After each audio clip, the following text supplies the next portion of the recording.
என் husband பர்த்டேக்கு இந்த cake எப்படி செஞ்சேன்னு பார்க்கலாம். அவங்களுக்கு கொழுக்கட்டைனா ரொம்ப பிடிக்கும். அதனால அந்த தீம்ல செஞ்சேன். 2 கப் கொழுக்கட்டை மாவு எடுத்துக்கோங்க. அதுல ஹாட் வாட்டர் போட்டு நல்லா மிக்ஸ் பண்ணிக்கோங்க. தென் பொட்டுக்கடலையும் ஏலக்காயும் வறுத்துக்கோங்க. அதை மிக்சியில போட்டு அடிச்சிட்டு தேங்காய் அண்ட் ஜாக்கிரியோட சேர்த்து அதுக்கப்புறம் சிம்மில் வச்சு நல்லா கிண்டுங்க. ஒரு 5 மினிட்ஸுக்கு கிண்டுனா இந்த மாதிரி கன்சிஸ்டன்சிக்கு வந்துடும். தென் நம்ம பிணைஞ்சு வச்ச மாவை எடுத்து ஒரு லேயர் வச்சுட்டு அதுக்கு மேல பூர்ணம் வைக்கணும். நீங்க கொழுக்கட்டை மாதிரி கூட இதை செஞ்சுக்கலாம். ஃபர்ஸ்ட் ஒரு லேயர் ரொம்ப ஹார்டாவும் இல்லாம ரொம்ப தின்னாவும் இல்லாம மீடியமா வச்சுக்கோங்க. அதுக்கு மேல நம்ம செஞ்சு வச்ச பூரணம் அண்ட் தென் அதுக்கு மேல இன்னொரு அரிசி மாவு லேயர். இதே மாதிரி கண்டினியூஸா செஞ்சுட்டு இருந்தா அவ்வளவுதான், கேக் ரெடி. நீங்க கொழுக்கட்டை மோல்டு இருந்தா அதுல கூட வச்சு கொழுக்கட்டை மாதிரி செஞ்சுக்கலாம்.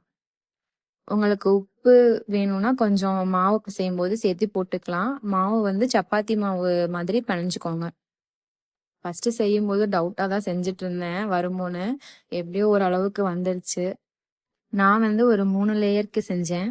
அதுக்கப்புறம் இது கொஞ்சம் திக்கா இருக்கிறதுனால ஒரு 20 மினிட் ஸ்டீம் பண்ணிக்கிட்டேன். அண்ட் இதுதான் நம்ம கேக்கோட ஃபைனல் லுக். டேஸ்ட் ரொம்பவே சூப்பரா இருந்தது. எக்ஸாக்ட் கொழுக்கட்டை மாதிரி தான் இருந்துச்சு. ஷேப் மட்டும்தான் டிஃப்ரெண்ட். என் ஹஸ்பண்ட் சாப்பிட்டு பார்த்துட்டு ரொம்ப பிடிச்சிருக்குன்னு சொன்னாங்க. அண்ட் சர்ப்ரைஸே இந்த கேக்கு தான் கூட சொன்னாங்க. நீங்களும் ட்ரை பண்ணி பாருங்க. Okay, by.